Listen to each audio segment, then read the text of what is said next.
Hey, you guys, it's Chappie from Task Force 70. I'm here today for episode 6 of the Task Force 70 podcast. Today, we lucked out and got on Bill Blauer's schedule. If you know anything about tactical training or law enforcement training, you know who Bill is. If you don't, we're going to do a real quick, short intro once he comes on. Bill's a certified stud, so uh, somebody that I deeply respect, and that's not a low bar. So um, today we're going to be talking about, and you guys will understand when I get through the introduction. We're going to be talking a lot about the application of lessons learned from mid and small SWAT teams into the patrol world, and why that's so necessary. We've got a bunch of other stuff to kind of free flow talk through. But Bill Blowers has been a cop since probably longer than I have. Came from a small town, went into a mid-sized slash has kind of become a large agency, and has since retired. He's a full-time trainer, focuses mostly on law enforcement agencies, but he does do some open enrollment stuff. You guys can find Bill at tap-rack.com. I don't, when he comes on, we'll talk about how much or little open enrollment stuff he's doing. And he does some really good team courses with other folks like Chuck Pressburg and some other people that are very valuable on the prepared citizen side as well. But being that the foundation mainly focuses on law enforcement stuff, that's what we're going to be talking about today. So without any further word salad from me, let's bring Bill on and do a quick introduction and get moving. How you doing, Bill? Good morning. How you doing? I'm doing good. I'm doing real good here. Good. Do you mind doing a one paragraph or less quick intro for all the folks who don't already know who you are? Because Yeah, there's our audience is a little different than the ones that or the folks that you and I usually talk to. So if you don't you know, mind, give a quick intro. yeah, for sure. Went into out of high school, went to college for like a minute, sucked at it, and so quit that and decided to join the Army. Went in the Army for 6 years. I always wanted to be a cop from the time I was a little kid. So I re-enlisted once, and then re-enlisted to come back here to Washington, which is where my wife and I are from. And so this was right after the first Gulf War. I started testing for cop jobs. Got hired by a small department here in Washington. I think I was the 9th officer hired at that point. And so spent a couple years there and decided I didn't really have all of the stuff that I wanted out of a law enforcement career. And so I started looking around and then ended up testing for the agency that I retired from, which is a mid-sized city. I think the population is like 180, 200,000 now or something like that. Got lucky, got hired there. They had a standalone SWAT team, tested for that, got on it, very low op tempo, training once a month type of thing. And then fast forward about 4 or 5 years and everything, basically the county I worked in was the county Seattle is in. And so this is not exact, but basically everything south of Seattle is just urban sprawl. And so 6 agencies that are south of Seattle decided to make a regional SWAT team. So we became a regional team at the end of 99, start of 2000. Went through a train up period to make sure that we could do stuff safely together. And then it went operational about, I don't know, halfway through 2000. On the training side of the house, it's just doing a bunch of stuff. I was always interested in shooting. So got lucky, got selected to be on our range staff, and then went to fire instructor school. With my time on the team, ended up going to MP5 instructor and just all the opportunities that come with being on a team. And then once we became regional, a whole lot of training opportunities popped up because the budget was bigger. Teams now getting 40 hours a month to train. Op tempo jumped up, obviously, with that big of a service population. And so just went to everything that they would possibly send me to and that kind of stuff. I started teaching for the Washington State. I guess I was teaching within my organization and doing some contract classes for the police academy and stuff. The Washington State has a basic SWAT course put on by WASTOA. And so I started teaching there. I think it was 2001-ish or so. And so that gave me exposure to different teams and excuse me, a variety of guys and that kind of a thing. And so just, kind of moved on from there, man. The training side of the house is just something that has always been interesting to me. I like seeing light bulbs go on. I obviously, appreciated guys would come and say, "Hey, man, thanks for the training. That saved my life. Thanks for the training. It really helped our team." And so all those things kept grabbing at me. And, I certainly didn't think I was going to be a guy traveling around the country as a trainer at the start of my career. But very fortunate to be able to do this and meet a bunch of good cops. And I think it's helped me stay connected to law enforcement and some of that stuff that you hear, guys retire and feeling isolated. I haven't felt that way. Just being able to meet dudes. So that's kind of it in a nutshell, man. That's awesome. Yeah, you're more connected nationally than you were before you retired. And part of that's, op tempo. I've discovered that when I went back to work about 8 years ago. I felt like I fell off the face of the earth, kind of, trying to do the actual job. Going kind of semi-retired again, I'm starting to feel connected again. So I definitely feel that. I definitely feel that. I think I met you when I was still working at a Surefire event in Alliance. I think that was the first time you and I met face to face. I'd known you obviously through the internet and stuff. And so, yeah, man, you're working, right? I mean, you're busy doing right. The thing. You ain't got time to be playing around doing a bunch of stuff. I mean, as I led toward, and I started the first training company in 2003 with a friend of mine who was on Tacoma SWAT. We went to high school together, and then we did that for about 3 years. He got, busy doing other stuff, and then Tap Rack I started in 2006. So I was using vacation and comp time to go to. You only got so much per year. Plus, I got to spend time with the family and do all that other jazz.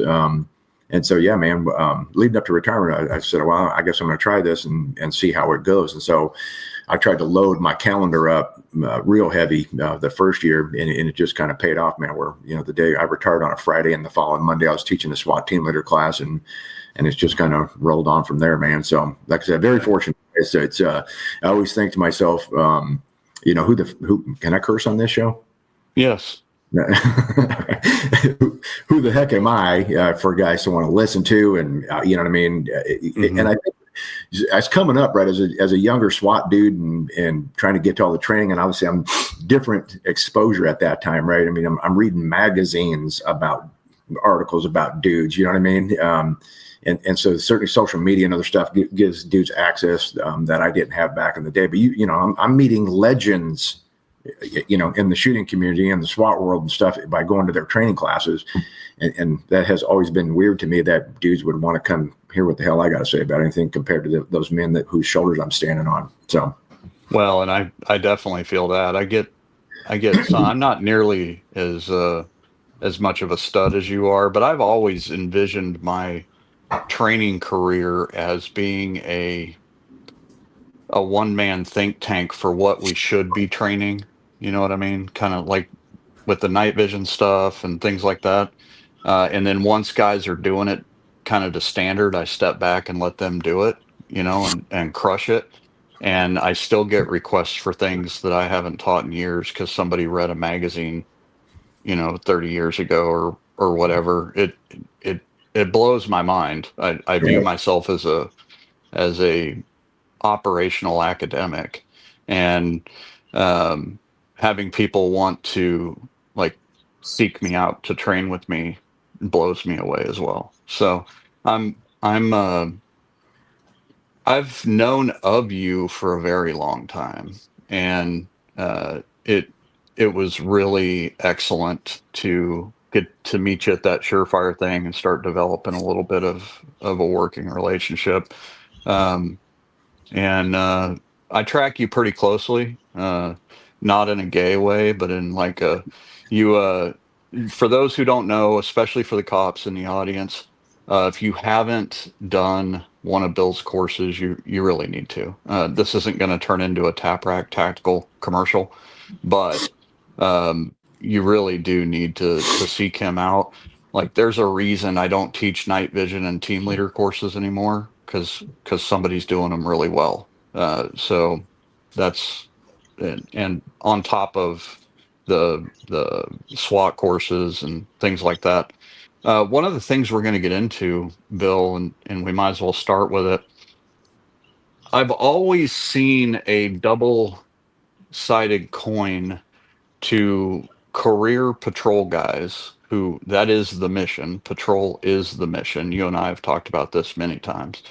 SWAT is a ancillary support function for things that are outside of the capability of patrol. And Task Force 70 being so focused on small agencies who are the vast majority of the departments, I've always had two minds about, well, we can fix some of these challenges by sending these small town patrol guys to SWAT courses.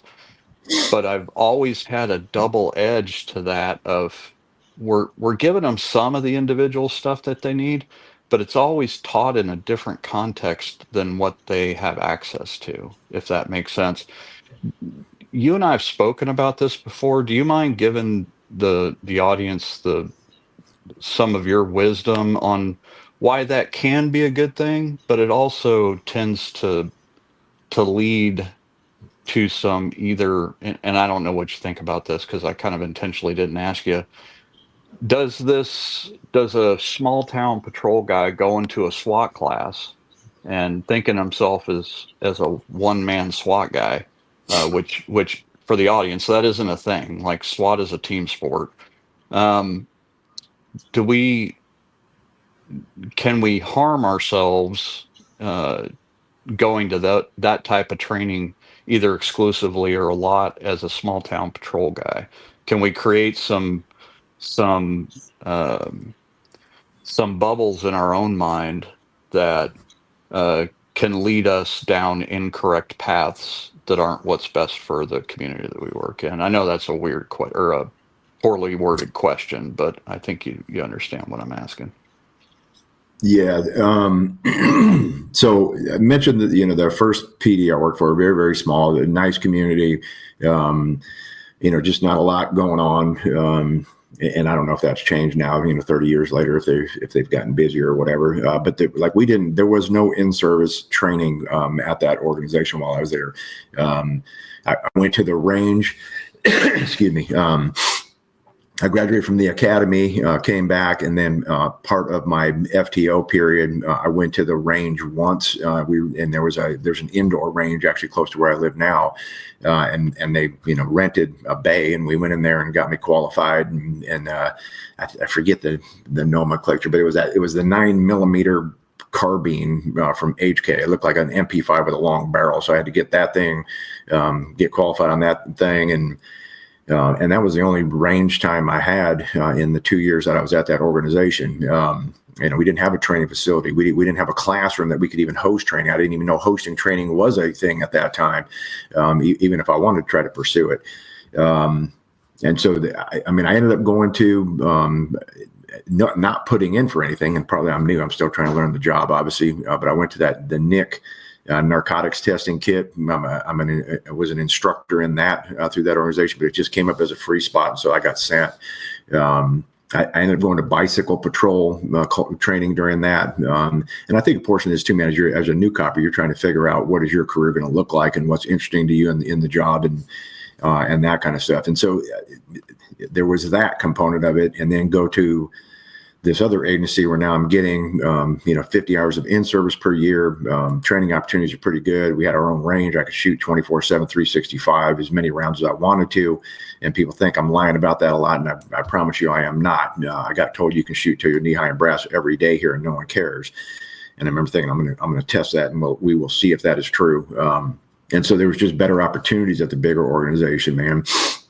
And so one of the things with TAPRAC early in the day in the previous training company that I was talking about is we were getting hit by a lot of really small SWAT teams. The big names in the training community, perhaps a little bit too expensive for some of those smaller teams to get into, or the scheduling of them. And so you go talk to these dudes, and in some cases you're like, man, this team is not big enough to conduct these specific types of jobs. And then you get talking to them like, well, hey man, we're the only show in town, right? If we can call the state police to come and help us, but they're 5 hours away. And so what do we do in that in that intermediary period, and it kind of changes your thought process on what these guys need, because they need everything. And what I would like is more gear, more training time, more personnel, all the things that I had the luxury of having at my disposal. But it's just not going to happen. So there's that.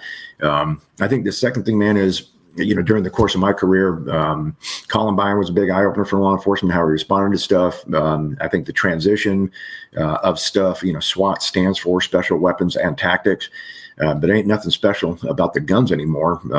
When I first came on the team, I was issued the first pistol with a light on it at my organization. And now everybody has a pistol with a light on it. Everybody's got a red dot at my agency. I was issued an MP5, and depending on what your role was, some guys were issued ARs of some variant or another. And patrol had 12-gauge shotguns. Now everybody in patrol has a short barrel rifle with a can on it and a red dot flashlight, good sling, and so the weapons themselves are not special anymore because everybody has them, right? The tactics side of the house, trying to teach officers to respond to active shooter, which is essentially a hostage rescue. Patrol nationally gets into more lethal applications on hostage rescues than SWAT does, because SWAT shows up and we got negotiators working and all this kind of stuff, and we get negotiated surrenders versus patrol. All of a sudden, it's in their face and they have to solve it. In my agency in this state, a lot more warrants are being written at the patrol level, and then the patrol squad is serving those warrants. Obviously, they're low key. But nonetheless, they're doing that type of work, whether that's around a call out stuff or if they're breaching and entering, depending on what the crime is. And so I think there's a lot of carryover between the two things. The problem then becomes, what is the level of proficiency for the guys that are only doing this as a patrol officer and relying on in-service training, or once a year we do active shooter. We get to shoot only twice a year, 3 times a year, whatever it is. And so what level of proficiency are they actually bringing to the table compared to the SWAT guys that are probably getting more of that in that same organization? And so all of it, I think, is relevant. It's just a matter of, understanding what your capabilities are, and hopefully not getting into something where you're overreaching what you're capable of handling, man. And that's a tough one, right? It's just hard to gauge that out in the moment. Well, and the smaller the agency, the lower the demographic average age. So Yeah. and the younger the age, the less cognizant we tend to be with what our actual capabilities are. 100%. You know what I mean? Yeah, So dude, I became an that's FTO exactly 3 years to the day that I became an FTO. And I remember thinking, I'm good. I know all this stuff, right? I'm a patrol right. expert up in here. And then you get into FTO, and then dudes, of course, are asking questions. And what about this? And you're like, I don't know. I'm going to go ask the sergeant, any type of stuff. And then in hindsight, you go, they should have never made me an FTO at 3 years. Holy smokes, what the heck is this agency thinking? But that's a lot of FTOs, right? They're younger dudes because they want to help train and get guys going and all that kind of stuff. And the older guys just kind of, float away from it. And so I agree 100% with your concept. Yeah, and we've got demographic challenges coming. They're starting to arrive, but the focus on competency is being a focus on competency is being uh, bred out of the bureaucracy. If you, at least I think so, in a lot of levels. The smaller the agency, the more individual it becomes. But we have kind of a stew of problems coming, all revolving around the demographics of the age bracket just entering the law enforcement workforce. The lower overall numbers of those people who exist, the way they were educated, the lack of focus on proficiency in all things in high school or in sports if they went to college or junior college. Something that I'm trying to study right now is the number of, like, when you and I were starting, it was, I I don't know what the actual numbers are, but they felt like there were about 50-50 guys who had a bachelor's degree or an associate's degree when they started law enforcement career. Now it feels like it's way lower. And I think that's probably a good thing in the long run. It's a trade, or it should be. But that changes the type of people we get, the commitment they have to the job, on top of the modern demographics with Generation Z.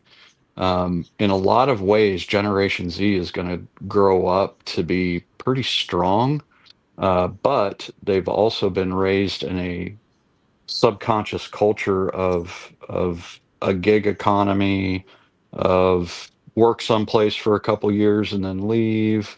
Like the number of guys we're getting that are, you and I are similar in that I knew probably when I was in sixth grade that I was going to be a cop my entire life in some form or fashion. Like that's what I was going to do.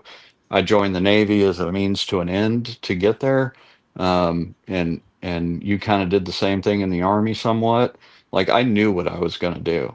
And part of that was cultural programming. Um, that was viewed as that was depicted as a normal, healthy thing to do. Um, and I just don't know if that's still a thing with the kids who are turning 20 this year and next year. So, and on top of that, we know that there's just fewer of them. Next year, it'll peak 1 million fewer people will turn 20 than this year. So there's just fewer raw numbers. So there's a bunch of great demographic studies out there. Like I said, I'm a dork, so I read that kind of stuff. But it's one of the purposes of the task force is to not only help the small departments build competency at the individual level, but also to get them aware of some of the shit storm that's headed for them. Hiring guys is already pretty difficult for those departments, and it's just going to get harder. Um, Not only hiring them, but keeping them. So, um, which kind of I led myself unintentionally into one of the real things that I love about watching you teach. Um, there is I have seen through the way that you teach that you clearly understand kind of the differences between being present as a boss or a supervisor and leading individually. Like those are two different things. And then management is different than leadership, right? Um, do you see as much as I do as you move around and teach?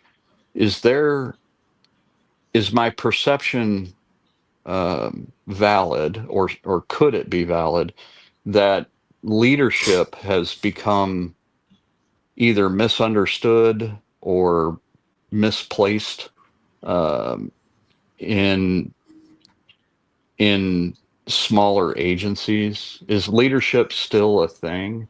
And in your experience, do the younger guys understand what it actually means? Um, is that an issue that we should be focused on understanding better? Basically, is where I'm going with that. Man, so I think a lot of it depends, right? Hmm. So, like I said, my first agency, very, very small.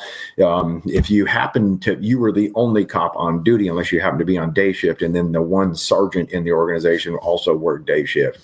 And so I remember being on graveyard in that agency and arriving, and there's no one at the station house, right there, other than the swing shift guy that I was relieving.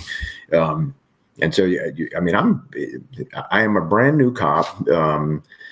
I am my FTO period at that small agency. In hindsight, was incredibly lacking. At the time, hey man, I can do it. I'm good, right? Just being confident as a person made me believe I was ready to go out and patrol the mean streets by myself and that kind of stuff.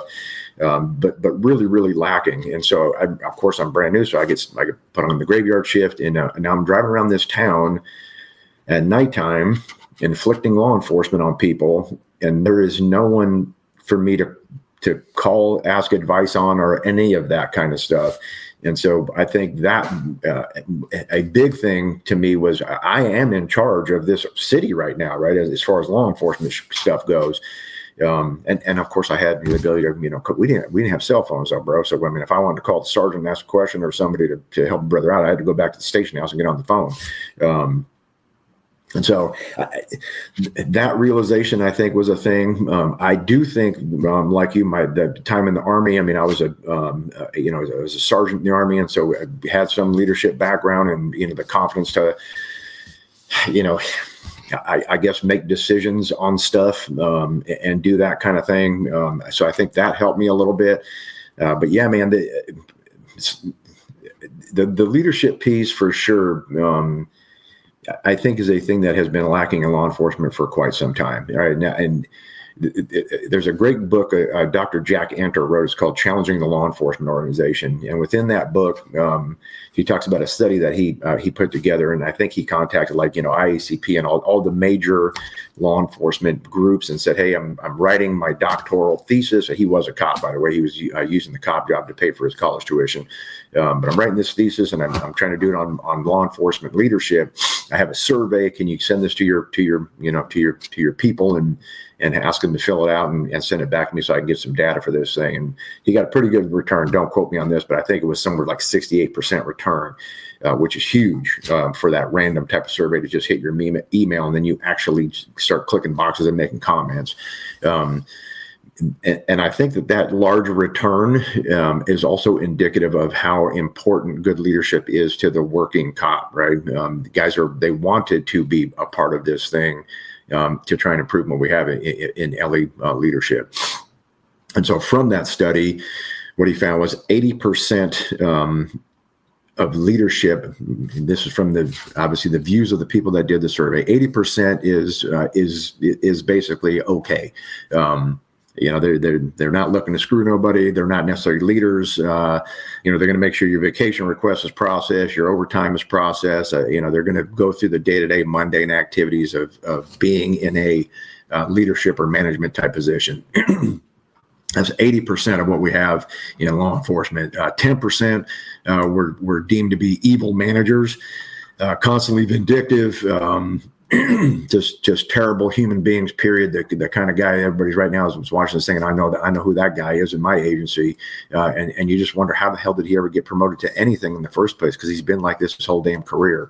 And then the final 10% dudes thought that they were great leaders.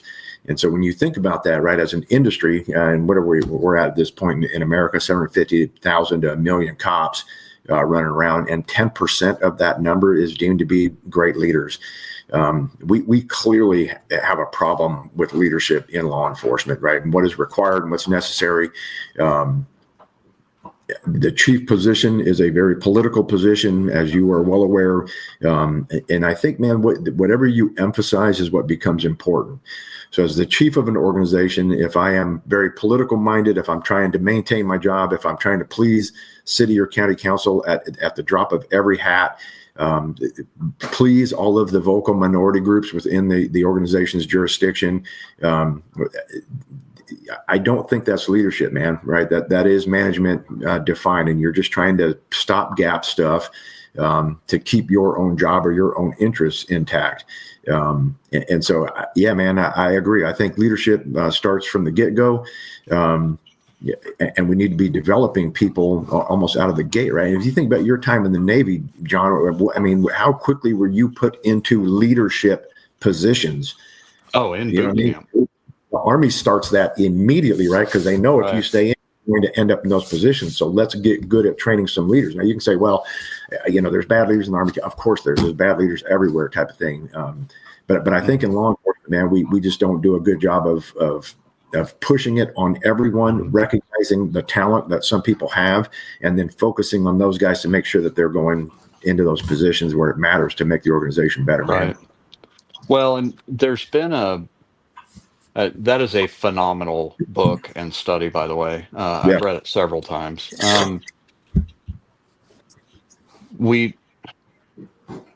People who are inclined to manage instead of lead tend to promote people like them, right? So you get several generations down the line, before you know it, your FTOs are that way. They were selected because they're that way. And managers tend to tend to want to be liked. It feels like Yeah, the eighty likership for the percent, leadership, man. Yeah, it's right? likership. Right. It's likership. So um, the reason I think this is opinion, but I think that the 80% is the 80% because it's been selected that way by itself, if that makes sense. There's a fundamental misunderstanding of what management is, because management is necessary, but you manage things and processes and programs. You and I have both been managers as well as leaders. Like as a SWAT team leader, right now, I'm responsible for managing training and equipment. So that's the stuff I manage. I'm also responsible for training my 5 guys. That's leadership. And just a fundamental fact like that is missing. And it's not just in small agencies, but in large, where I see, and I'm by no means has my study been comprehensive at this point, but I'm seeing a lot of what is pushing from the big agencies down to the small agencies tends to be the managerial piece through those types of courses, and IACP courses and certifications tend to encourage that, because teaching someone to lead has to start on the first day of their career. And it's hard to check the box on teaching somebody to lead. That's a huge cultural issue that I don't know has peaked as a problem yet. And I suspect that the I'm doing a pretty deep dive right now on the AI revolution and how that is going to be. It's already being encouraged to be utilized in place of human interaction amongst leaders and workers in all things. And I've seen a little bit of that in the police world, like people starting to talk about it, and I try to crush it every time I see it because that is the exact opposite of where we need to go. That's how you end up with robots doing police work is that kind of nonsense. It with a intentional misunderstanding or an intentional avoidance of lead and train the cops from the first day to make their own decisions. Like that is what makes for a constitutional enforcement environment is the officer at any department being able to make a decision, and part of that is learning how to lead people. So I Agree, didn't man. mean to I didn't No, mean to go off on a tirade there, but no, you're um, good. I think that leads I right back into what you're doing here with Task Force 70, right? And that is right. Bill Blower's brand new in the little agency, and this thing happens, right? Which can happen anywhere. Hmm. Am I equipped not just to handle the thing with the physical skills, but on the leadership side of this as well? Hmm. With officers responding from other agencies to come assist me, and dude, Hmm. you're the man, right? You're the Right. man in this city right now, and so I agree, man. That from the get go that needs to Hmm. happen, and I think on our SWAT team that was one thing we were doing very well when we talked Hmm. about decentralized leadership. You're the new guy on the team. We didn't spend a year hazing you and make you sweep the Hmm. truck out. You are expected to fucking lead from the get go, man, right? And your opinions and your voice matters. We Hmm. selected you because we think you're smart, trainable, this, that, the other Hmm. thing. And so demonstrate that to us. Don't sit there quietly for a year and do nothing while you're waiting to get off probation. Right. Dude, step up, right? Step up Yep. and let's see what you're capable of, man.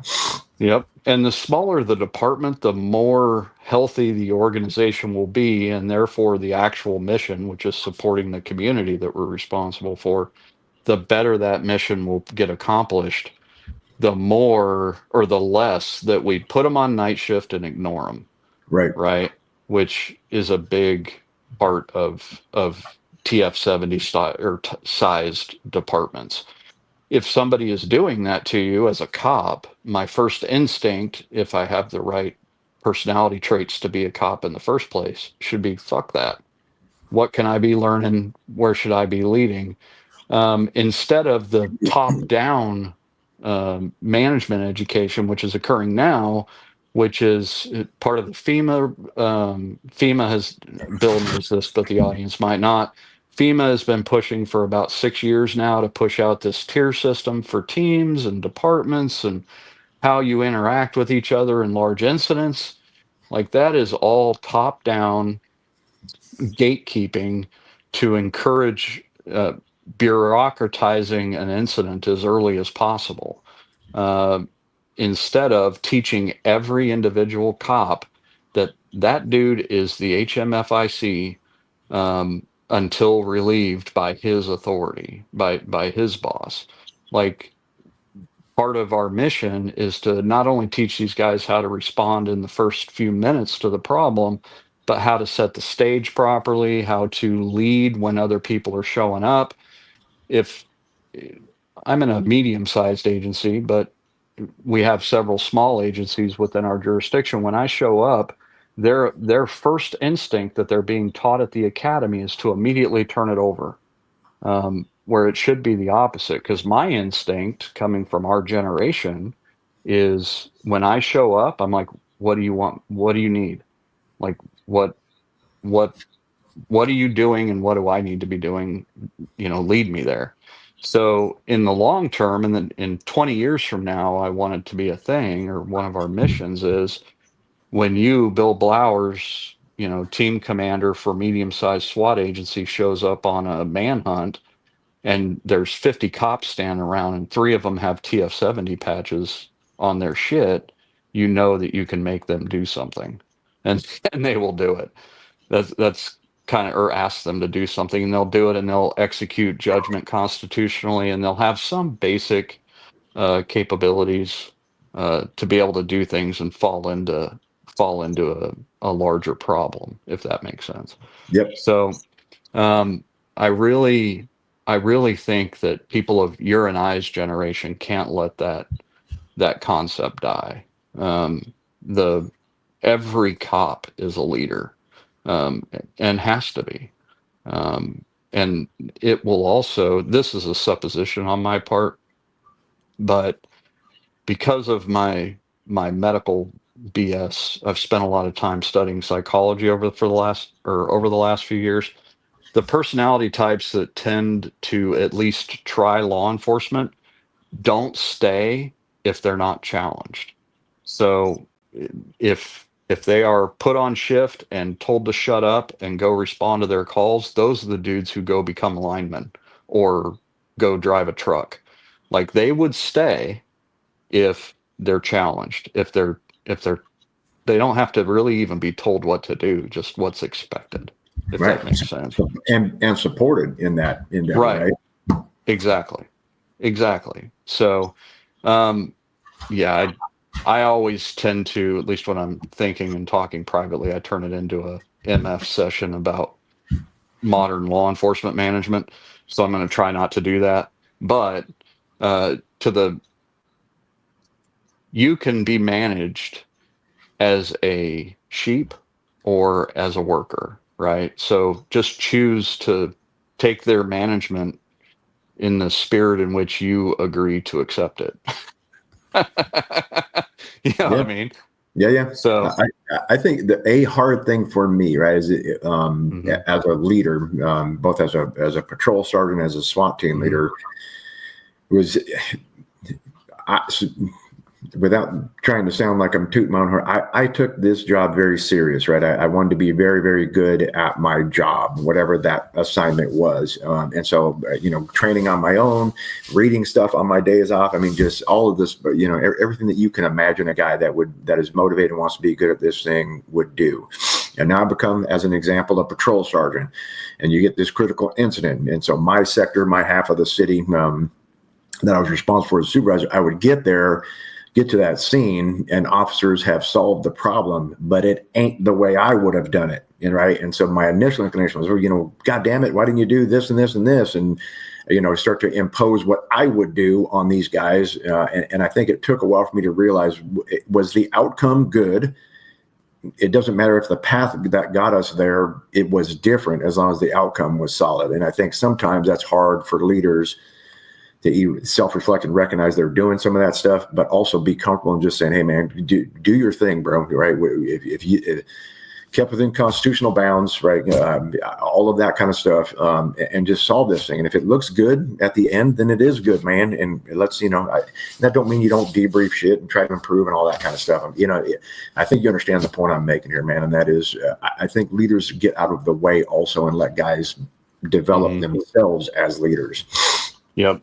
Well, when I'm teaching departments, one of the things I'm looking for, especially in patrol sergeants in tactical training, is you can always spot the good sergeant because he's doing exactly what you're saying. He's letting guys make decisions. The 80% though, unfortunately, of the street leadership will stop what's going on because they don't like something that's happening. Well, it's not dangerous. It's not fattening. It's not unhealthy. It's not unconstitutional. Like, why are you stopping them from doing what they want to do at a front door? Like, Yeah, man. just Figure it out. let them do their thing. Yes, 100%. So, and part of that is wanting to be liked by their boss, not the guy in front of them. But another big part of it is the encouragement of personalized ego execution built into the bureaucracy of management-led or management-driven law enforcement leadership, where I have always wanted to work for the guy who wants to push me to be better than he is. That's who I want to work for. Unfortunately, the the the anatomy of a bureaucracy, that is not the norm, as you know. That is not normal. What is far more normal is that if an organization promotes an A, that A will almost always hire a B to replace them. They'll mentor somebody who they know is not as good as they are. And there's a whole bunch of psychological reasons for that, but it's one of the things that I seek to point out as much as possible, not to motherfuck people, but to help them recognize when they're doing that. So, awesome. I really appreciate hearing out my incoherent rants on that. but but yeah, so um, can you talk a little bit about, and you and I have talked about this before, the challenge that the primary rubber meets the road challenge that I see right now is a several phased problem with, and the challenge to patrol training. Like our capabilities seem to be reducing over time. Uh, the a little bit. The part of that is driven by the demographic of the younger workforce, and part of it is through the training methodology of smaller departments. They don't have the resourcing. They rely very heavily on whatever their state's version of the V Academy is. They're getting 40 or 50 hours a year of training. The average round count is still at 50 rounds a year for the 70% departments, the guys with under 12 officers. They're not really getting any training at all. They're just checking boxes that they're certified to do something. Um, how can you see ways, or could you talk about ways that the younger guys who want to be leaders can start leading by doing training stuff every day? Like, how many times? I mean, you and I have both worked in tiny departments. If I had a second guy on, a lot of the time we would just be parked door to door bullshitting, uh, using time like that to train. Um, can you think of any uh, methodologies or strategies that we could use to help them plan a training task list for a month? Let's say that, like, over your hours, of work this month. We expect you guys to refresh or train or do reps on these kinds of things.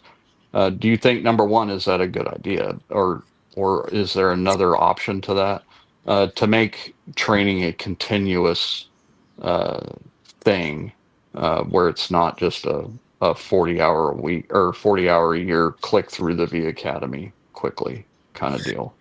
So, like you said, you and I have talked about this, right? So there's stuff that has come up, and I still don't, I can't recall the name of those damn videos that were initially coming out, right? With the old Sarge Buck was on there, and he talked Right. through the thing or whatever the hell, and then of course Panteo Productions and a couple other of those video-based learning things have tried to find their spot in LE training. I know as a brand new dude on Graveyard in this small agency, we were getting the VCR tapes of certain things, but there was no direction about what I should be looking at or any check back with me to see if there was questions or any of that. So, I mean, I'm going through, whatever the heck, hostage rescue when aliens attack video.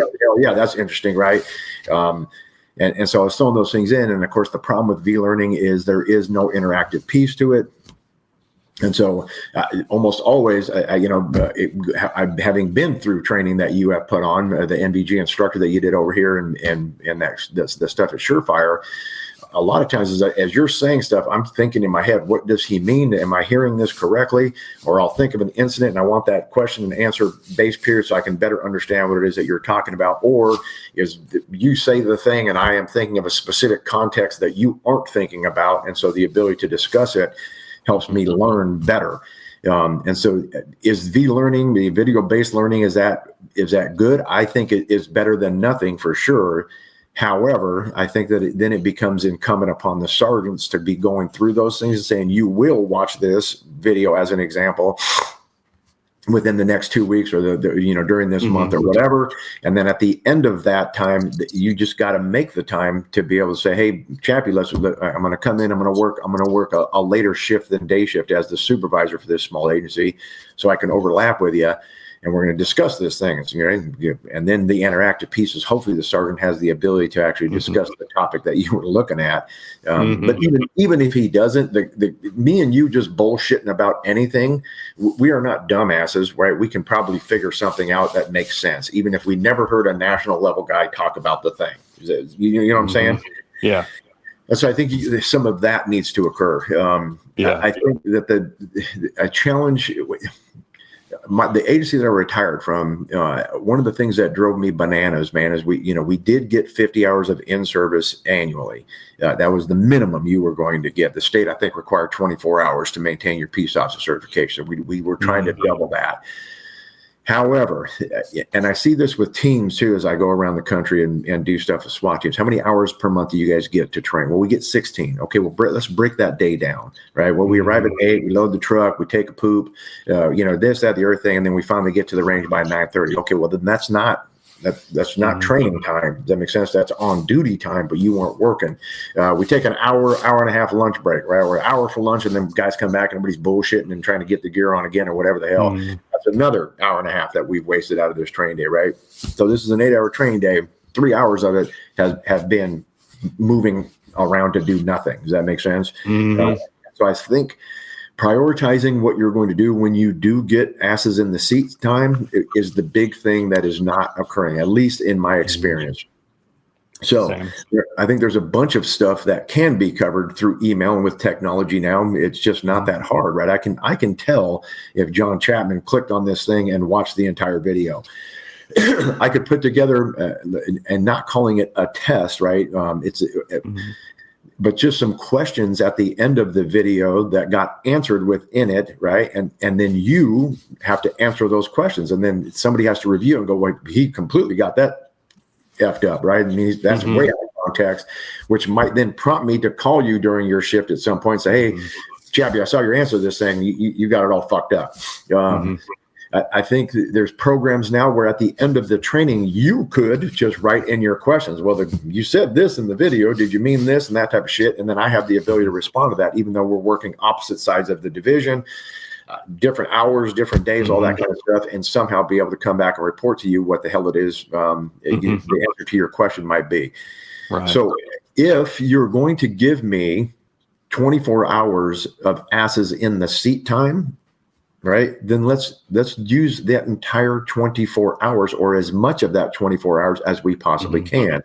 So if it's a range day, as an example, when I was the training unit supervisor, the range staff, you are going to arrive at the range an hour before everybody else. I'm going to pay you an hour of overtime on the front and the back, right? So by the time this guys get there, whoever's going to do the in brief and the safety brief and all that shit, he's stepping up to do that. But the targets are set, the range is ready to go.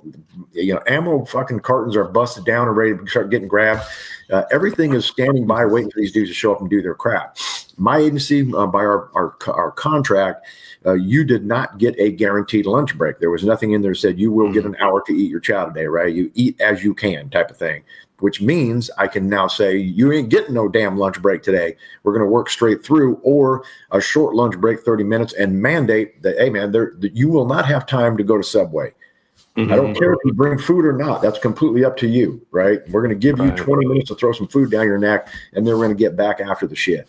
You're going to train all the way till quitting time, right? Or whatever that may look like to you. So a range day, as an example, there's going to be a crap load of brass on the ground. If I only make the range guys stay and pick it up, it's just going to take forever. So I would probably add in 20 minutes of everybody picking up brass, because it's just going to get done quicker that way. And then if the agency is concerned about overtime, quitting time, beat it. I don't have to pay you to commute here. Does that make sense? So right at 70, everybody that ain't on range staff, beat it. Right, you're off. See you later. Now, if you want to stay and hang out and help pick up whatever, that's on you. But we're not paying you, right? And if they leave, it doesn't make me mad either. If they decide, well, fuck it, I'm off, I'm leaving. Well, cool, man. I'll see you next time, kind of shit. Right. And we pay the range staff to finish up the rest of it, right? Less overtime cost for the organization. But we don't do that. We get added in the seat time, and now we're going to listen to a guy talk about cultural diversity, or he's going to talk about CIT. The chief wants to come in and give you a State of the Union address. Forms aren't getting filled out correctly, and God damn it, if you're going to do a detective referral, it needs to have this box checked. And I'm like, what in the fuck are we doing, man? That all of that could be done on video learning or briefing training from the supervisors, instead of just BSing about how your weekend went. I could be doing some of that shit, right? Within the organization, Chappie is the expert on whatever. So I'm going to schedule Chappie to come in for every shift on briefing, right? And you're going to give us a 30 to 45 minute class during briefing. I ain't going to talk about what shoplifts occurred and we're looking for this fella and the normal shit. Yeah, read your email. Right. Today it's just going to be Chappie, and then we just pay you overtime or whatever needs to get done. So as the department's expert, you're coming in and training the organization. And I think that frequency is a huge thing. And so I think about all of the stuff that a good patrol officer has to be able to do well. And it ain't necessarily, there's things I want him to do well, right? I want him to be nice to the kid in the lemonade stand. I want him to be nice to the old lady who calls and says she hears something in her garage, and you go out there and it's her damn cat. She didn't call you because she thought it was actual burglar. She knew it was the cat. She wants to talk to somebody. Does that make sense? And so give her fucking 15 minutes to just bullshit. You know, how you doing? What's going on here? That's just good police. Right? And then I need that dude to be able to flip the switch and be able to manage critical incidents when they pop up, right? Not talking to the old lady will not have a detrimental effect to the organization. She will not necessarily think you guys are great, but the community won't ever even know that shitty interaction occurred where it's just a cat, lady, bye, right? Type of thing. The critical incident, everybody will know about it when we fuck that part up. So if we start weighing out what the time when you are dedicated to go train, we should be focusing on the critical incident tasking. Does that make sense? Yep. Active shooter. Well, what's required of that? You got to know the tactics that this agency is going to employ, whatever that is. You got to have a level of skill shooting. You got to be able to make decisions on the fly. You probably got to know how to do some medical. There are so many things within that subtasking of active shooter that we should be focusing on when dudes are on the ground, right? And whether that's Right. busting in the small categories, whatever the hell, it's just so much wasted time that I see and have experienced in my career that drives me fucking bananas because everybody says we don't get enough training. Well, okay, well, how much of that 12-hour training day did you actually use? Right. Man, we showed up, we bullshitted, we fucked around, sat in chairs and listened to a guy talk about fucking 21st century policing or whatever the fuck the stupid Right. topic is, versus we could have been doing stuff. And I think a portion of that is, hey, everybody come into the classroom and sit on your ass and listen to this guy is easier to facilitate than we got to find a facility for active shooter. We got to buy the ammunitions. We got to clean it up. We got to do all these role players.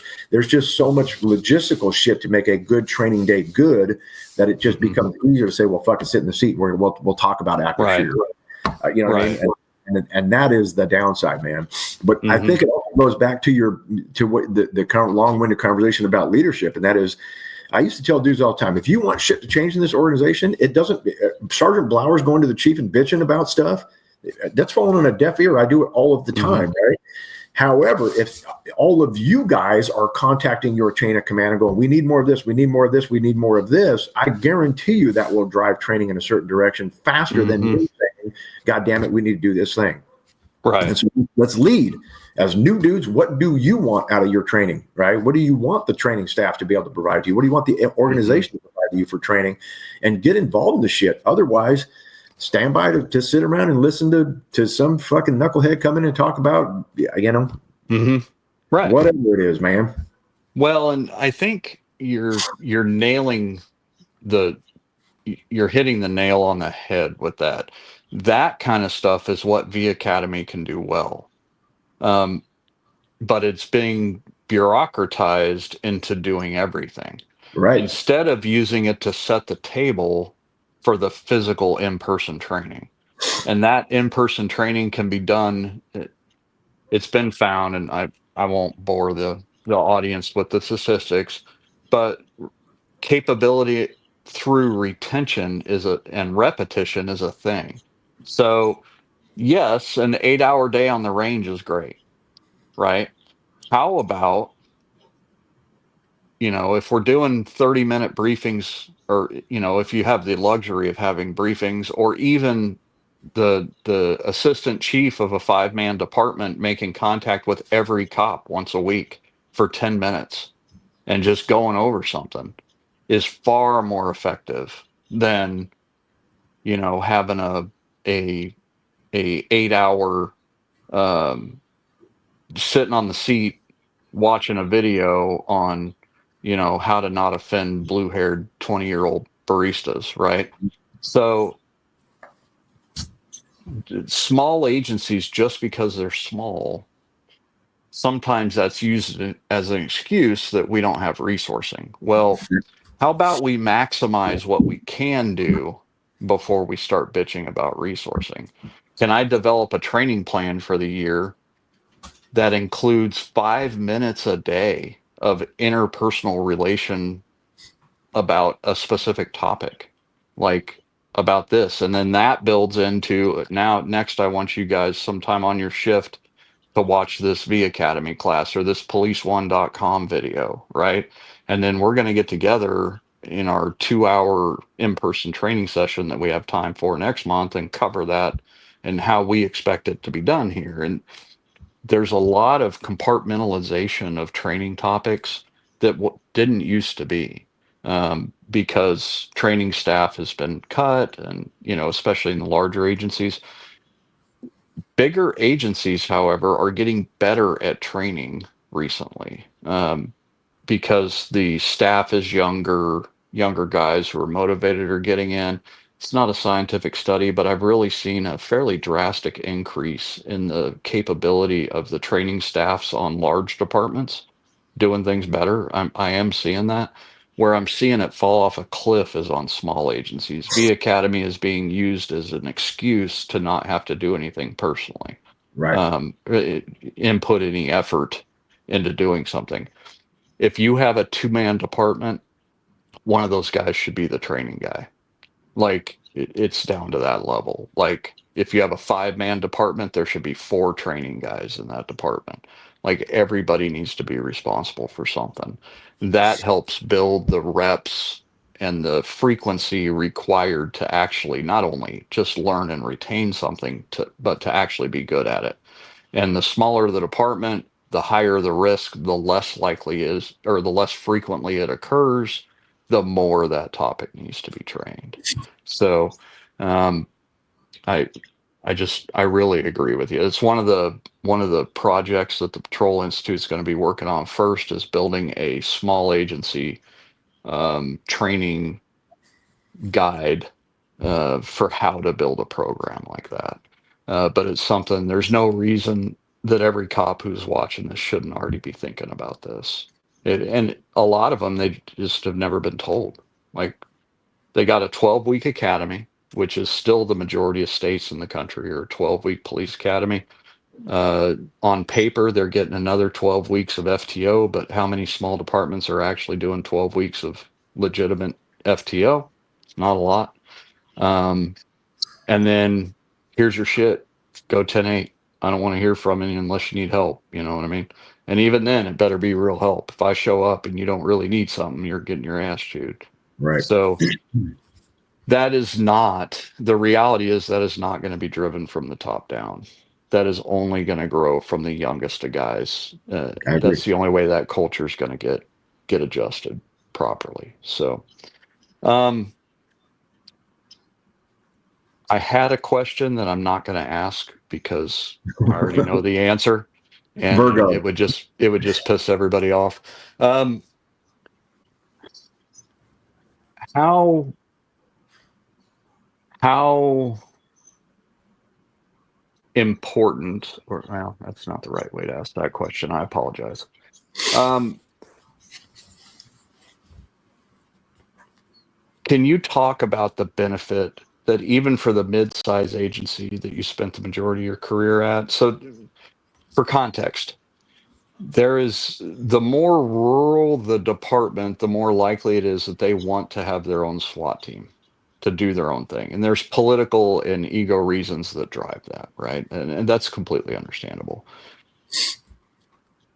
How much benefit did you see in your career by the regionalization of SWAT operations? Um, this isn't a SWAT, like the foundation it isn't surrounding SWAT stuff, but SWAT stuff does drive a lot of patrol training. That's part of the reason I want to talk about it. Long term, we have a plan for regionalization of small department training programs. Smart. But that's a lift. Like that's a big lift. So it kind of prepping my own mind and probably the audience as well. How much benefit did you see to the community that you served? I think the benefits to small agencies of regionalizing SWAT teams is obvious. Uh, can you talk through kind of what it took to develop that as a, because you guys were one of the first, or in the early generation of regionalized teams that were done correctly. Um, how did you guys do that?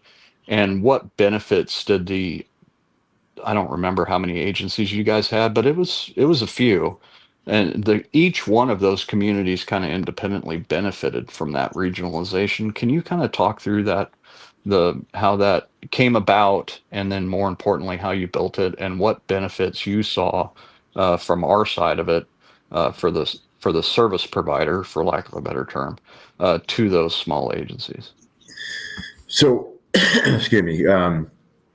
Within the region, there was our team, which was a 16-man standalone team, just our agency involved. There were 3 other agencies that had a regional team already, and I believe they were 21 total guys, but that could be wrong.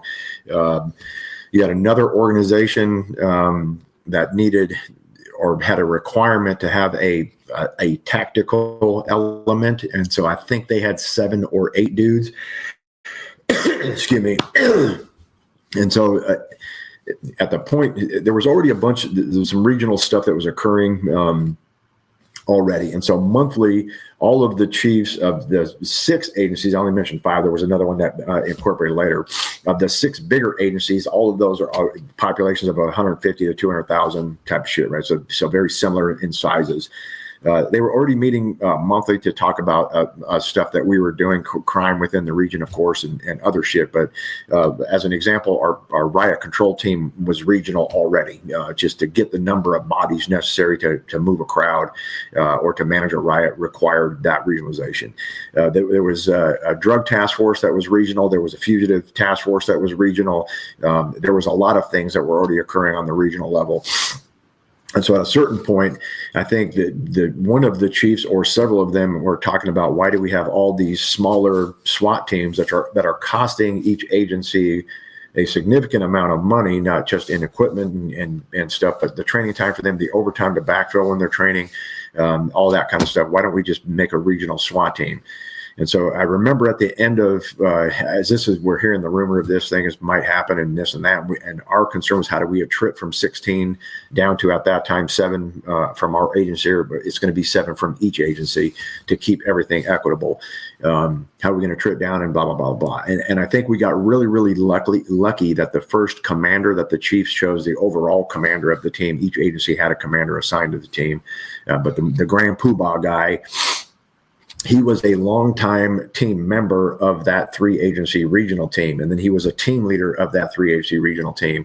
And then I believe that he was actually a team commander on that 3-agency regional team. And so over the course of his career and seeing all of the pitfalls and things that weren't working the way that he wanted them to work or how he felt they should have worked, his experience was beneficial when we became a big ass regional team, because the MOU that got written, the memorandum of understanding that initially got written, of how will the team train, how does the team get called out, what does the chain of command look like, and just so many things that were already known as deficiencies based on that existing regional team were figured out by this dude. And so I've said a lot, right, guys? The success of our team is 100% based on our first team commander and him being the right man for the job. And so, and we didn't get everything right, obviously, right? I mean, as the team cracked along in that first 12 months of becoming a big regional team, there were certainly a lot of things that we figured out. And then the MOU got adjusted, adapted, or policy changes occurred and shit like that. That assisted. For me personally, so again, we're becoming a regional team. We go to that position. I was selected as the team's first training officer. We needed a full-time training guy to find facilities, keep records, do all that kind of horse shit. And so I put in for that job. My agency was willing to give up a body full-time to do it. And so I'm in that position and doing my stuff. And because of that, for my agency, they just said, well, Bill, you're also going to be the manager of equipment and gear and budget and so forth and so on, right? Because you have the time to do it. And so an immediate thing that I saw that was a huge benefit was the budget for a 16-man SWAT team did not change. The bosses either forgot to say we don't need as much money or whatever the hell it was, but now I had the money for 16 guys to be able to equip, train, outfit 7 guys. And so the expense was less because there are only 7 guys are going to training now. So their overtime backfill when we're at training, if we get called out, backfill for that is less. I mean, there was a huge financial benefit to the organization from the get-go as far as paying us. And then the guys got the benefit of having the budget for 16 men to pay for 7. So that part was huge. I think another benefit that came up is obviously we're coming together now as this 6-agency regional SWAT team. So now my teammates are dudes from those same jurisdictions that connect us all through borders and shit like that. And so I have talked before about the active shooter I went to at South Center Mall. Ended up being a gang homicide. 2 dudes being a big gang gunfight in the food court, and they split up running around shooting at each other. And so citizens were calling it an active shooter. I think the benefit to that was when I arrived on scene, didn't have anybody from my agency there, but I had dudes from my team from different agencies that were arriving, and the ability to now put together a group of dudes whose capabilities that you are very familiar with, obviously through working on the team, and start to manage shit. The sergeant of that agency just told her flat out, and they did this many times over the years, you handle the scene, I'm handling the tactics, right? For even though I'm from a different organization, you get to know everybody better that way, versus just warrant meets, or you go to a training with a guy from that other agency at some point. It became more intimate. And so on the big critical incidents, as they put out all calls, or when I did as a patrol sergeant, seeing familiar faces and also being a familiar face to a bunch of guys really helped us manage large critical incidents much better. I mean, we had another homicide in another jurisdiction went down, and one of my teammates was the sergeant on duty down there. So he and I had a quick meeting. People are trying to bust into their containment piece. I don't know why, to either take evidence away, because this was drug deal shit. So there was dope laying around, kind of guns and shit. So he's trying to keep people out as well as deal with this fucking shot guy and all these, the deal. The first minutes of a critical incident are pretty fucking chaotic.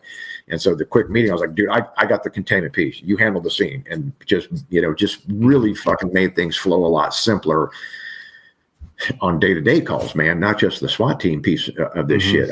The other thing is, I think the influence of the team at that point, because we are doing work for all of the detectives in each of those organizations, all the narcotics units in each of those organizations, the task forces, where alphabet agencies are now contacting the team to do work for them. We are able to now provide shit. And a thing that we end up taking over was the regional active shooter school. Each agency before was doing their own active shooter based training.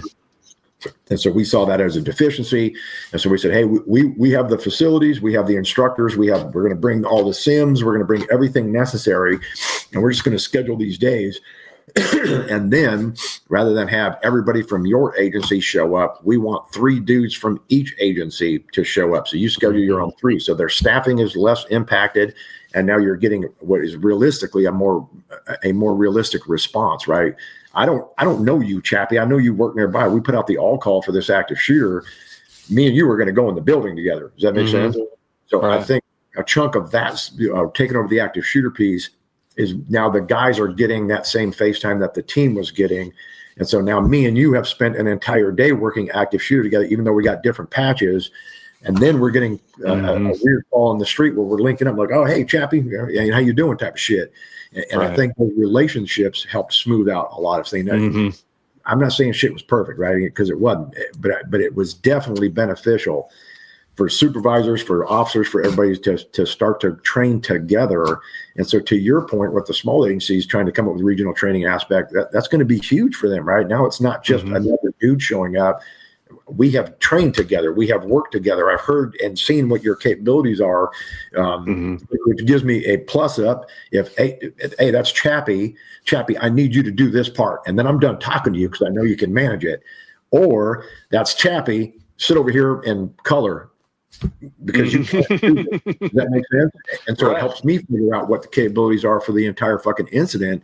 On both the good and not, dudes always say, I'm not saying that Chappie ain't a good cop when I sit on that last bit. You might be good at other shit, right? I mean, I suck at clues. I knew that right from the get-go. I'm not a detective, man. That's not my role in law enforcement. And so let's just recognize what the strengths and weaknesses are. And I think the only way you get there is through training, right? I can see what you actually do. Yep. And it is so important to regionalize. For the foundation, we're calling it the Patrol Tactical Officer Program. You can call it whatever you want. Active shooter is such a overused terminology for training, right? Because it turns into what it has turned into in a bunch of places where I've taught, and I know you've taught as well, that, okay, we have a different thing that we do for somebody shooting around people than we do when they're shooting in their own front yard. Well, that's bullshit. The tactics are the tactics, right? So that's part of the reason for the Patrol Tactical Officer Program. But eventually creating a hub with the foundation so that they can go back and create a hub to use that as a mechanism to start doing that at the patrol level, not just for active shooter, but for an entire tactical patrol officer program, if that makes sense. I agree. Trying to execute that, because active shooters are super important and rare. But no matter how rural your jurisdiction, a ag assault domestic involving a gun that's close enough for the other one-man agency to come to, like that's still just as important. Like I say it all the time, and it gets old, but when Nanny living in a trailer in the holler 30 minutes away from any cop calls 911, she expects fucking Delta Force to show up. Like, Mhm. and she has a reasonable expectation for that. So the only way for that to occur is if we maximize our resourcing as a group. Like that's the only way that really happens. I And agree. that all starts in preparation and training. So it I really appreciate your perspective for doing it on the SWAT side because you guys did it correctly. I've trained a lot of SWAT guys around the country, as you have. Some of those the regionalized teams are great, and some of them are barbecue socials twice a month. Like, and that is all based on usually, and you're right, who the first commander was, like what command culture he created, things like that. Like turning that ship is very difficult 100%. once it's established. Man, so on that, so the standalone team that we had, Hmm. I wanted to be a SWAT guy from the original Hmm. SWAT TV show, right? The actual good Right. one, Me backwards too. and Helen and all kind of shit, right? Hmm. And I remember leading up to this regional team, my career definitely, this path was a direct result of us becoming a regional SWAT team because I was Hmm. so sick and tired of wasting time, not getting called out, not getting the equipment, not getting the support. At that time, really crappy fucking team leader, right? That wasn't worth a Hmm. shit. And I remember telling the other sergeant on our team at that time, I say, hey, man, if this regional thing doesn't happen like we're hearing, if it falls apart, uh, I am going to resign from SWAT on January the 1st. It's like October. And Hmm. he's like, why? I said, this is not the SWAT career I wanted, man. I wanted to be involved with a group of dudes that got after it, Hmm. right? They were fucking professional. They Hmm. cared. They had a culture where they were putting their own time into shit. And this ain't that, man. And I don't see a way around it with him in charge. With some of the dudes that got selected when I took the selection for that original team, it was like, well, you better make friends with the team leader because if Hmm. you ain't him, then you ain't getting on the team. And I'm like, That's what a the fuck giant that got red to do with flag. it? Right? Yeah. And so we got lucky, became the regional team, got lucky, got selected to be the first the team's training officer to do some stuff, got lucky with the right commander. Initially, he was saying, hey, man, as a brand new regional SWAT team, we need to have a policy manual. We need to have standard operating guidelines for different missions. And so I was going to the team. I wasn't a team leader yet. I was going to the team leader meetings, taking notes. And then I would send out minutes to all the team leaders and commanders. Right? Here's what got discussed. Here's what, the commander assigned to people, this and that. And so I remember him telling dudes, that the other team leaders, okay, so Chappie, I need you to rewrite an SOG for this regional team on how we conduct hostage rescue. And Blowers, not me, I wasn't a teammate, but you're going to write one on warrant service. You're going to write one on barricade management. You're going to write one on bus assault. And the shit just wasn't getting done, right? And so because dudes have other jobs. I mean, they're part-time team. That's changed a little bit now. Half the team is full-time, but at any rate, it wasn't getting done. So Bob finally got sick, and the commander got sick of it, and he said, hey, Bill, I want you to just start writing SOGs up, and then you're going to email them to the fucking team leaders. They can redline and line through and make changes, but let's give them a starting point so it's easier for them to edit versus write from scratch. And I said, okay, I ain't gonna do nothing, right? So I'm start banging these bitches out, and I'm sending them out, and then we go to the team leader meeting, and he asked, who. Okay, so Bill sent out these SOGs. What's the input? Crickets, right? Nobody had read them, and nobody gave a fuck about it. Or I'm the best at writing SOGs. One of the three, right? And so it dawned We on know me. which one that is. It dawned on me I can pretty much write whatever the fuck I want to at this point, right? And no one's going to get in my way. And so I remember thinking, I am going to make this be the team that I wanted to be on, or they're going to drive me out and send me down the road on a rail. And so I just started fucking hammering shit, dude. And then they fucked up and made me a team leader. Now I actually have positional authority. Stand by, motherfuckers, right? And so I started crushing dudes. And lots of stuff came up. Guys quit because of me. I had an existing team leader telling people he was going to shoot me in the back of the head if he stopped me in an alley. And I mean, just so in other words, you were effective. Exactly, right? Yeah. And so I think the big concern also is dudes. Somebody has to be the team dickhead. Somebody has to go, this ain't fucking right. and this is how we're going to do it. And I was not a sergeant then. I wasn't. I had no positional authority at the outset of it. I just said, "Fuck it, man. We are going to do what's right."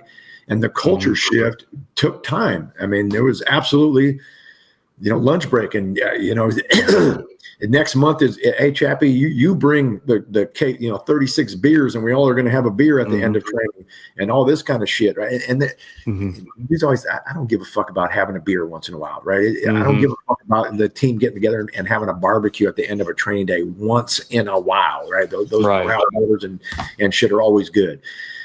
But it shouldn't be all the fucking time, right? The culture should be, we're going to get after it fucking from the start to the end, and there's an expectation that you are going to be heavily involved in, you know what I mean? And so I agree, man, that the culture shift is difficult, but if you sit back and never do anything about it, guess what your culture will always be?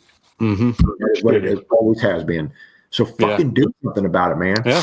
I think the final thing is good people can vote. If my agency would have fired me at any point, not for something criminal, right? Just whatever, a policy violation. Do you think that I could go get a cop job with another agency? Right. I absolutely could, right? And so good people have options, man. And if it ain't going like you want, then don't sit around bitching about it. Change it, or vote with your feet and get the fuck out of here, man. Yep. And I can always tell the guy who wasn't worth a shit to begin with when they bitch that things aren't the way they want it to be. Right. And I give them options to help fix it, and I get crickets. Yep. No, that won't work at my place. Yeah. Okay.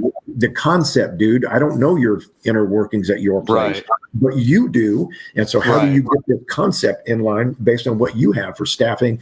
What hours do you work? All this kind of shit. The team leader class, I hear this all the time, right? That wouldn't work at my place. Why not? Right. Well, make it work. Figure it some out. way, right? Modify what I'm telling you, right? The concept of this thing is what I'm trying to get you to hear. And then you got to figure out how you make it work. Budget, training time, all the shit that every SWAT man in America bitches about, right? How do you challenge that fucking shit?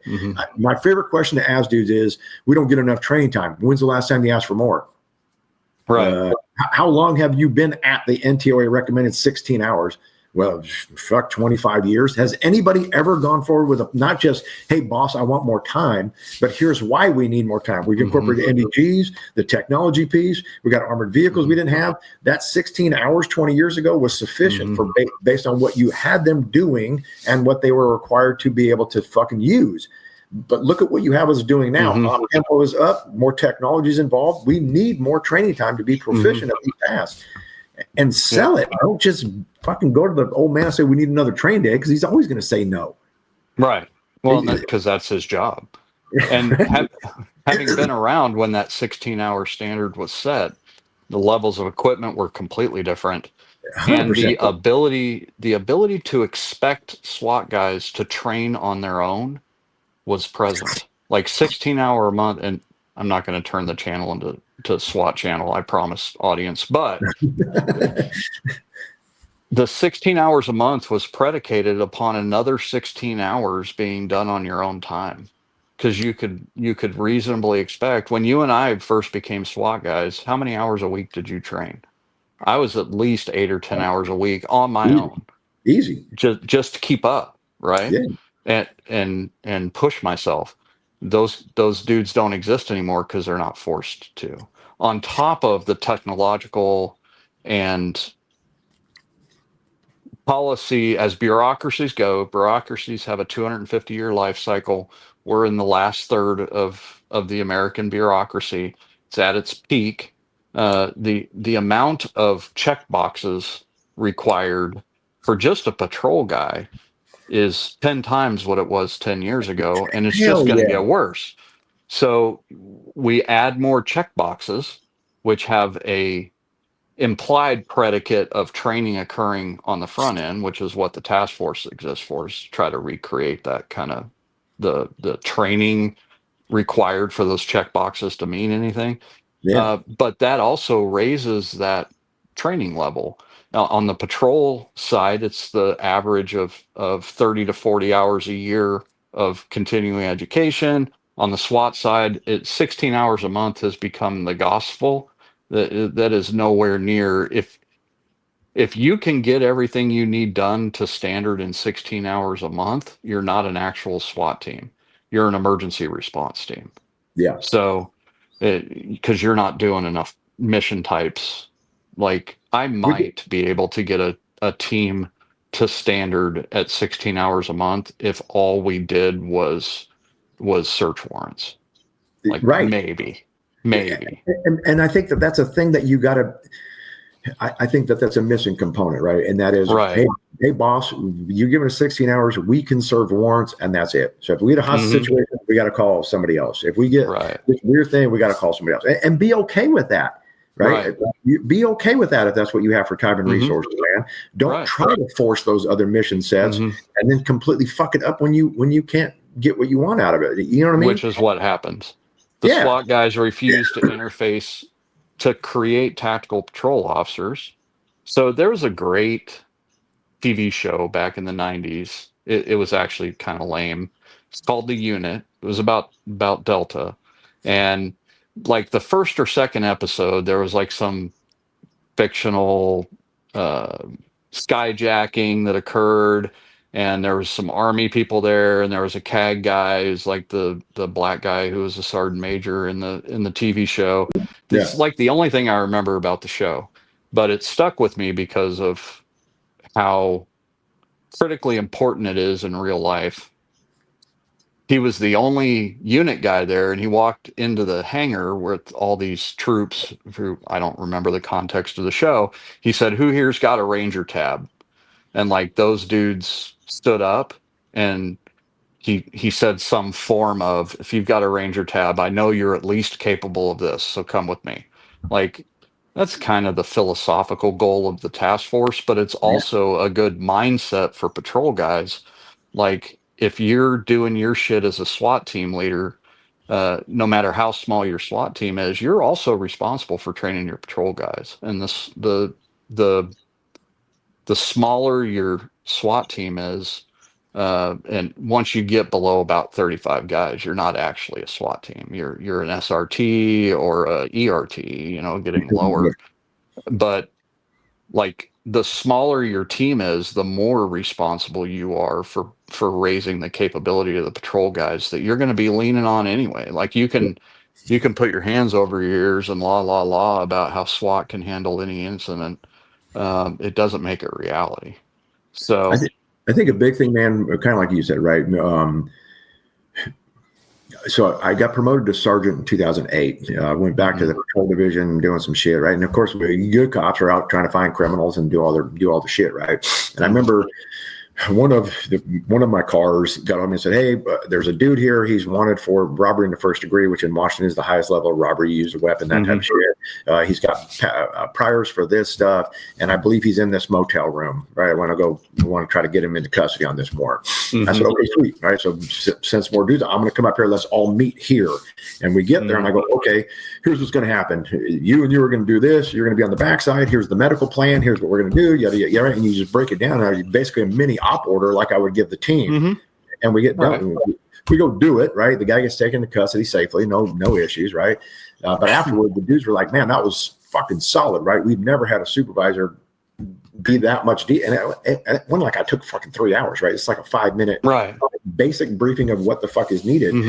And then it dawned on me, we do all of the sergeant training we're doing is paperwork shuffle shit, right? It's all administrative tasking versus tactical tasking. And so we started a sergeant's academy. And so sergeants would come up with and simple shit, right? Like low key warrant for whatever the fuck it is, right? Patrol is going to serve this thing. Well, we may have to force entry on it. And I'm watching actions at the breach point that make you want to arm it, right? And so part of that was at the source, man, why are you, here's a picture of a fucking house, right? You have 5 officers. How are they setting up on this? And it's just blank stares. Like, so let's talk through why we do certain things in the event that we get shot at on approach at the breach point or internally, and have you briefed your squads on those contingencies if they happen to pop up? And I get it; those things are rare, right? But when they happen, you got to be prepared for that shit, right? So, but the rare shit is the whole point for training, right? right? Another thing that frustrated me, I would arrive so we get called out, right? Middle of the night, I get called out, get to a scene. And like you said earlier, I hit the patrol surround. What do you have PC for? Mm-hmm. Huh? Right. Why the fuck are you here, right? What are you going to arrest this cat for? I need to know that because that also determines what my response could potentially be, right? As far as deadly force goes. Then I'll ask him, what do you need done right now? Well, we need the kind of community evacuated. We need an arrest team. We need containment. We need this. Okay, well, it's just me and Chappie right now. The rest, that's coming. What's important right fucking now? Right? Well, he's been shooting at us through the walls and out the windows, and we haven't been able to get the neighbors away yet. Okay, so the most important thing right now is community safety, right? Right. Okay, we are going to go start evacuating the surrounding community. My arrest team is only 2 officers at this point. Okay, so we need to plus up the arrest team. That's what's most important right now, right? And start to focus dudes on thinking about what the hell you got going on. Does that make sense? I have arrived at scenes and they go, hey, man, there's an arrest team, a patrol arrest team, 3, 4 officers, whatever the fuck it is, standing behind a cop car in the front yard type shit. Okay, cool. Go out with those guys, right? Start to get some situational awareness, blah, blah. So I would get there and go, okay, what do you got going on? Well, he starts a DV. His wife and kids are in there. They may be hostages at this point. Blah, blah, blah. He's basically just barricaded. We think he's got some firearms in there, whatever. Okay. What contingencies have you come up with at this point? Huh? Oh, if he comes out right now, who is going to cuff? Who is going to talk to him? Who's going to be fucking lethal cover? Who's going to be area cover on the house in case she acts a fool and wants to shoot at us? What have you planned at this point? If you hear shots fired internally, are you going or are you guys staying? What have you talked about? And almost never was there any contingency planning. They'd just been standing there waiting for something to happen. And I think some of that is a byproduct of patrol, right? As we drive around routine and random patrol, we're waiting for the radio to go beep, beep, beep, bad thing over here. And then we go there and we just try to manage it. Well, you've been standing here for a minute, bro. Start to manage this thing. And I think it's just part of the lack of tactical training and thinking that is required at the patrol level. Does that make sense? It does. And so those things are huge, right? If you, even if they just started to prep for how is the team, if you're calling a SWAT team, what would they want to have in order to relieve us more efficiently and effectively? And how are we going to intervene if we have to? If we have to, right? What is the plan here? Because I would bet you, as an example, me and you, we work together, we're patrol guys, blah, blah, blah. We get to this potential hostage situation thing. In my head, because I ain't talked to you about it, I'm thinking, if I hear fucking gunshots from that house, I'm going. We're going to run up, kick the fucking door down, and jump the window, whatever the hell we need to do to solve this thing. You might be thinking, well, it's this thing. And then we don't talk about it. Shots ring out, and now I'm running. You're like, what the fuck, right? And now I'm going, Chappie's a shit. What a coward. You didn't know. You didn't go do the fucking thing, right? Right. And so I think some of that planning piece needs to happen, man. We had a guy. Well, it needs to become instinctual. Yes, man. And the only way that happens is if we teach them. Like, this isn't natural thinking, you know what I mean? Bro, experiences matter, right? And so I was working swing shift patrol as a supervisor. We split our city in half. So there was one sergeant for the east, one sergeant for the west. The other sergeant that I was working with was a really good dude. And so on the weekends, Sunday, typically pretty quiet, pretty slow, right, type of shit. And so he was the catalyst. He said, hey, man, let's start putting together just some quick down and dirty scenarios up at our training center. Now, we have the luxury of having the facility and the equipment and all the bullshit. But just simple shit that we can do, right? And we'll call guys in off of the beat when they're not on calls. We obviously do the safety on them, and then they go handle this fucking thing. And I'm like, yeah, man, that's a great idea. So he comes up with our training center. Have you been to our training center, Chappie? I don't remember if you're there. Okay, so you got the range building. There's a big fire tower. There's a breaching prop. There's like a fucking wooden house with no roof on it for conditions-based training, shit like that. But all that crap is on the drill field. And there's also within that compound, there is an east precinct, right, a substation. So we would call guys to the substation. They get swept for safety. They're told, hey, there's a suspicious subject down by the fire tower. That's your call, right? And so they start walking down there. As they're heading that direction, the first building that they would encounter, you come down a little hill and there's the range. And then you can see the fire tower across the drill field. So most of them would walk down, hit the corner of the range, kind of peek out there, can I see this fella or not type of bullshit. And they would start walking toward the fire tower because you can't see behind it. The other sergeant is part of this scenario. So you see his cop car coming in. He's your backup officer. He loops around behind the fire tower and then does a U-turn and ends up facing the back of the building where you can't see as the officer involved in this scenario. And then he immediately jumps out and he's with his pistol out and he's yelling, "Drop the gun, drop the gun." And then you see the bad guy finally appearing. You're about halfway between the range and where the sergeant's car is parked at when this occurs. You see the bad guy approach, and he's shooting like a motherfucker, right? He's just pow, pow, pow, pow, pow, sending 10 rounds at this day. The sergeant goes down, right? Immediately flops on his back, and the guy continues to press up on the car. So we had most officers, I shouldn't say most, a lot of officers went static and tried to make this now 40-yard shot with a cop car in between. Some guys hauled ass, right? They're like, I'm just going to run the fuck up there. But I remember specifically a female officer, and this has nothing to do with her being female, but the shots are ringing out, and she turns and runs and goes back to the fucking range corner. That was my face, what you just did, right? And so, okay, and she's simulating, she's on the radio, oh, good Lord, send ambulance, and all this kind of horse shit. So we, index. So I remember talking, there's a fire. Right. And so I said, okay, so let's talk about this, right? What did you see? Well, I saw this and saw the guy shooting. I saw, Sergeant so-and-so go down and all this kind of bullshit. I said, okay, so why did you go to the range? She said, because what came in my head is as the range staff always tells us, if you're getting shot at, go find cover. And I remember cover was closer behind me than moving forward. So I hauled ass to cover. And then when I got there, I couldn't make the shot. And so I got on the radio and it was too late and this and that and everything. I said, okay, in this context, can you see why going back to cover doesn't make sense, because you already have an officer down and the guys continue to move forward on him? And she said, yes, but that didn't hit me until I was standing there for about 10 fucking seconds. And then I realized, God damn it, I'm fucked, right? This was stupid. And then I started thinking, well, he already walked up and supposedly did the coup de grace to the sergeant, which she saw. Makes sense. So now do I run up there to save, and all this shit going through her head. And so what dawned on me at that point is she was right. We were in our go to cover. Right? We created that. We created it, bro. And so once we talked her through it, she's like, yes, I absolutely see why that would have made more sense. Cool. Go back up there. We're going to recock it. Let's try it again. Right. And now this shit goes in and she hauls ass right to the back of the cop car, comes around it, shoots the bad man, does everything we would want her to do.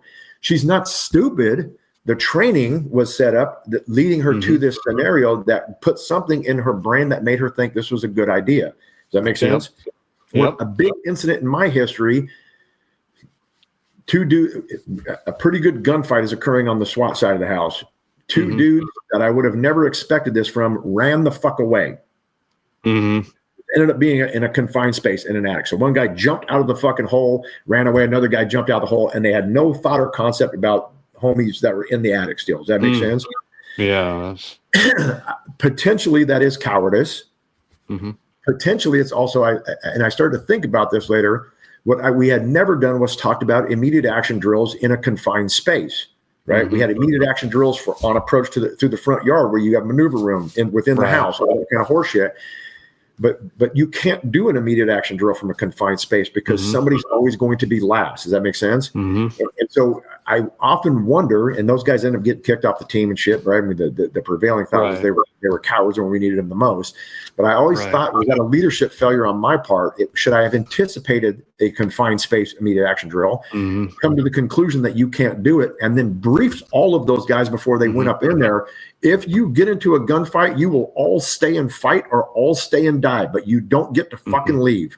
I wonder if I would have said that, would they potentially have stayed? And I don't know, right? It's just me thinking about what we had done as far as training. There's a 50% chance that they might have. There's a 50% chance that they might have. It's all one of the huge challenges to small departments training is it's a statistics problem for finding trainers, right? So in a 200-man department, you're gonna have meat eaters who are also capable of teaching, right? It's one of the and again, it's not something we're going to do anytime soon because of resourcing for the foundation, like trying to lay the basics are the basic thing. But part of regionalizing patrol tactical training is for that problem. Like a small agency, the chance of finding a training officer who would think like your thought process just worked, and like mine tries to work when I make mistakes or I see mistakes, like what's the actual cause of that? Like n- not everybody is a shitbag all the time, but Right. at least 50% of the time I drove the problem through incomplete understanding of my teaching methodology, right? So yes, guys can be dipshits, but I need to compensate for that. Like, Right. you know what I mean? And I would say the the easy exact thing problem. is for us to say, well, that girl you were talking about, she's just stupid. That's Right. the easy way out, right? No, Right. bro, you created the fucking issue, right? Exactly. We did Exactly. this to her, so let's figure out and Hmm. make sure that we're not continuing to teach that in the Right. same whatever the fuck it is, right? I mean, there's a Right. million fucking things. Exactly. So statistically, the likelihood of getting great trainers out of small departments is lower. And it's not because the departments are bad. They don't have the statistical advantage that even my size agency has. Like I'm in a medium size agency, well, just retired from a medium size agency. Um, like we have enough that we've got about 70 people and we've got 4 good SWAT officers. Like so we just built an ERT instead of a SWAT team. We just planned on integrating into other stuff. We can kind of do the same thing with training, and the smaller the department, the more important it is for them to seek out training from outside themselves and remove ego from the equation of, well, I teach my guys. Well, you Right. don't know everything, and I don't know everything. Like the foundation is built around 5 like big skills because those are the 5 that I'm very confident I can teach correctly. There's a bunch more that are needed, right? And it's the same problem in smaller departments is we create the failures sometimes people are just shitbags, Yeah, yeah, yeah, but for sure. I would bet that over 51% of the time it's a training created problem, uh, either through omission, through not training something at all, or doing what's easiest for us, or the small town firearms training problem that I see, uh, overwhelming majority problem is that there's no more teachers. There's a whole bunch of box checked instructors.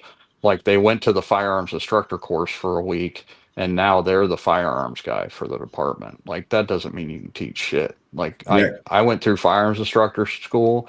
I didn't start teaching for 6 or 7 years. Me too. And I'm absolutely and a parrot. 100% a parrot. because Blah blah blah. I was parroting what I thought I knew. And I Yeah. was lucky enough to have some great mentors who were like, hey, you might want to actually think through and start teaching instead of instructing.